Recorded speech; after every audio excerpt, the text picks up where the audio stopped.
اللهم صل وسلم وبارك على سيدنا محمد وعلى اله وصحبه اجمعين. ازيكم احلى متابعين في الدنيا؟ النهارده هننضف الشفاط الحلو الجميل ده. هننضفه بحاجه سهله جدا، بحاجه موجوده في كل بيت. انا هوريكم شكله. طبعا شايفين ده بعد ما نضف، شايفين ده بقى شكله كان عامل ازاي. الشفاط المعفن ده بقاله فتره فعلا على الحيطه وعايز ينزل، بس انا حبيت اعمل معاكم الفيديو ده. شايفين وصلناه للمرحله دي في اقل من نص ساعه، بحاجة صدقوني والله العظيم موجودة في كل البيت، ملهاش أي تمن. حاجة مكون واحد بيترمي، احنا كلنا بنرميه بلا استثناء، من غير دعك جامد، من غير مجهود، من غير أي وقت خالص. في أقل من نص ساعة هتحولي الشفاط اللي انت شفتيه من شوية ده للشكل الجميل ده. طبعا الشفاط ده عندي بقاله سنين، بقاله فترة على الحيطة، وانا حبيت اسيبه شوية علشان اجرب معاكم الوصفة الجامدة دي. وكمان شايفين طبعا الموتور بتاعه والريش بتاعت الشفاط. انتوا عارفين طبعا ان الجزء ده بيبقى صعب جدا تنظيفه، وعارفين برضو بقى عليه كمية جامدة جدا من الدهون. هنشوف ازاي مع بعض بقى هننضف الشفاط الحلو الجامد ده بطريقة سهلة جدا جدا. بس بجد يا جماعة الفيديو ده يستاهل منكم لايكات كتير جدا جدا، وانكم تشيروه كمان لاصدقائكم عشان الكل يستفاد، وعشان الفيديو يترفع لاكبر عدد من الناس. وسيبك بقى من الخلطات والحاجات الكتير اللي على بعضها، هي حاجة واحدة بجد بتجيب من الآخر، أسهل من الباور وأسهل من أي حاجة تانية. بس لسه يلا اللي مشتركش في القناة ينزل يشترك ويفعل زر الجرس وعلشان يوصلوا كل جديد. ونقول بسم الله ونشوف بقى الدهون المستعصية بتاعتنا اللي في الشفاط دي هننضفها ازاي بكل سهولة ومن غير أي تعب ولا أي مجهود. طبعا انتوا شايفين قدامكم الدهون عاملة ازاي، لازقة جدا جدا، بقالها فعلا بقاله كام شهر على الحيطة، وبقى صعب أصلا برضو إن الواحد ينزله. فانا هعمله النهارده معاكم بطريقه بجد في منتهى السهوله. شايفين قد ايه كميه الدهون، ولسه كمان اللي في ظهر المروحه بتبقى اصعب واصعب، واللي بتبقى على الريش كمان اصعب منهم. شايفين كان بيعذبني قبل كده. هنشوف بقى مع بعض ازاي هنعمل الحاجه السهله الجامده دي. بجد هتدعولي لو جربتم الوصفه دي. يلا كده نشوف بقى ايه المكون الحلو السحري ده اللي كلنا بنرميه وموجود عندنا في كل بيت. هنجيب بس كده حاجه صينيه او حاجه نحطها على الرخامه عشان ما تتبهدلش معانا. ويا ريت تلبسي برضو جلافزات في ايدك لو موجوده، علشان ايديكي ما تتبهدلش من الدهون ديت. والحاجه اللي احنا هنستعملها كلنا في البيت يا جماعه عندنا اي سلك معين، ده سلكه مستعمله، حتى انا مش جايباها جديده والله، بقالها يجي شهر على الحوض. وده زيت طعام، زيت اكل، مستعمل كمان مش جديد. لو انت ما عندكيش مستعمل هتستعملي من الازازه عادي. بس كلنا في البيت عندنا زيت مستعمل، بتقلبيه مره او اتنين وبعد كده بترميه في البلاعه، بترميه في اي مكان، بتعملي بيه صابون. هنشوف بقى الزيت معلش اي اضافه تانية نهائي، مجرد بس طبعا انتوا شايفين اهوت، انا لا بدعك جامد ولا اي حاجه خالص. انا مجرد اكني بغسل طبق كده في قلب الحوض من غير اي تعب. مجرد ان انا ببل السلكه في قلب الزيت وببدا ان انا اشتغل بالشكل ده. والله العظيم انا ما كنتش مصدقه يا جماعه النتيجه. انا اول ما سمعت الوصفه دي مش هكدب عليكم، قلت اكيد دي اشتغاله وافتكاسه، لحد ما جربتها بايديا بجد حاجه ملهاش حل. فعلا احسن من الكلور والباور وملح الليمون والكربونات والكلام ده كله. شايفين بعينيكم بدون اي مجهود خالص وبدون اي تعب. بقولك الشفاط كله ما خدش في ايدي اكتر من نص ساعه، كنت نضفت الشفاط كله ومن غير ما اتعب. هعمل كمان معاكم جزئيه اهوت، وهنشوف ازاي هننضف المروحه وازاي ننضف الريش كمان بتاعه الشفاط والموتور اللي كلنا كنا بجد بنتعب فيه.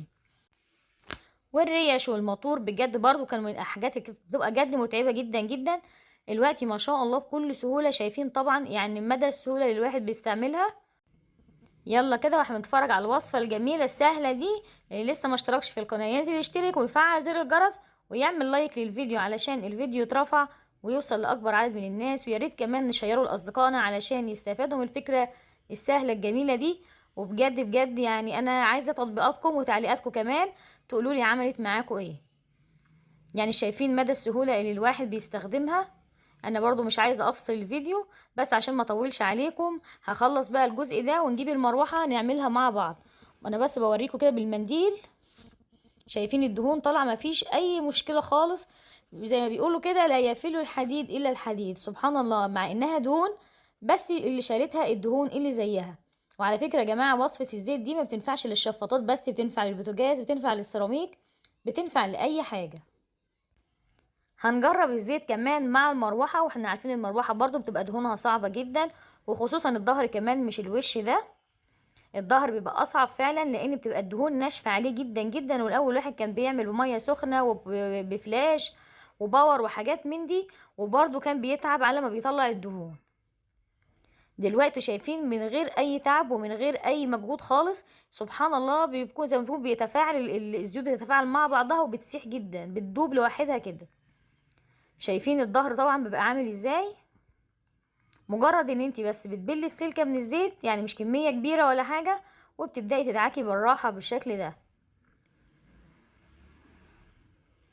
طبعا باين مدى السهوله اللي الواحد بيستخدمها. شايفين الدهون في الريشه اللي جنبها عامله ازاي بتاعه المروحه، وشايفين دي عامله ازاي. هخلص بقى المروحه كلها. شايفين مجرد بس ما بتمشي كده المنديل اهوت عليها، طبعا الفرق بين يا جماعه يعني بيتكلم عن نفسه. انا كده خلصت المروحه كلها. شايفين طبعا يعني لا، انا ممكن بس كده امسحها بمناديل واعلقها على الحيطه، بس طبعا مش هيحصل، احنا لسه هنغسلها مع بعض. نظيفه جدا جدا، مفيش فيها اي دهون خالص من اللي كانت لازقه، بكل سهوله، يعني حاجه كده يا جماعه سحر.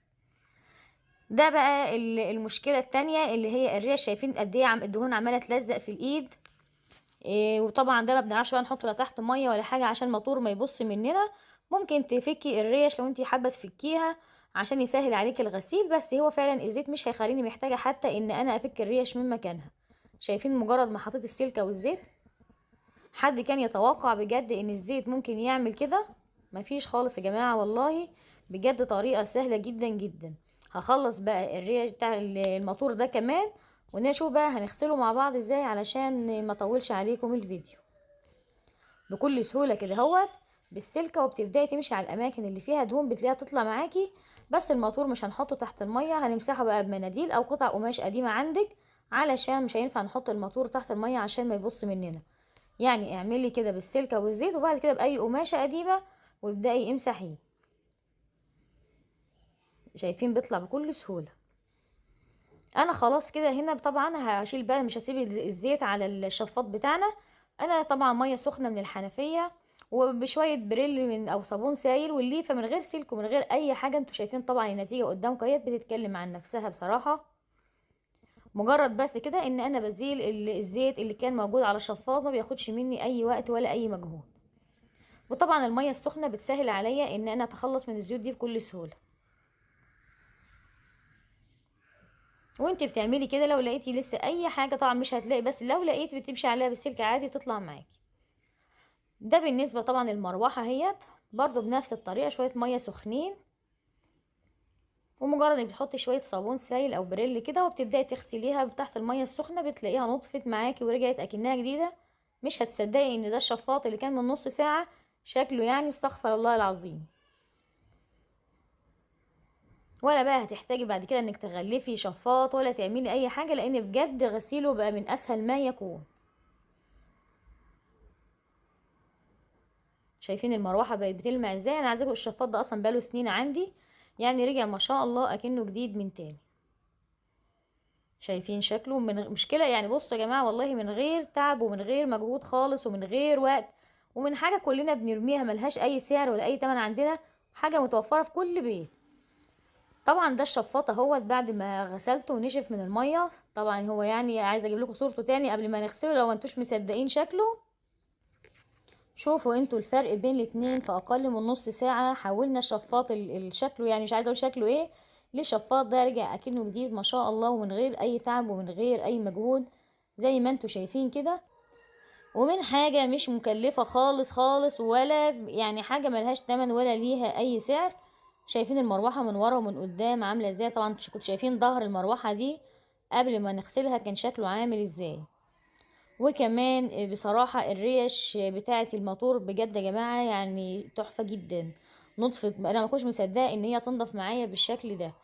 الاطار بتاع الشفاط رجع اكنه جديد، معلش اي دهون نهائي نهائي خالص.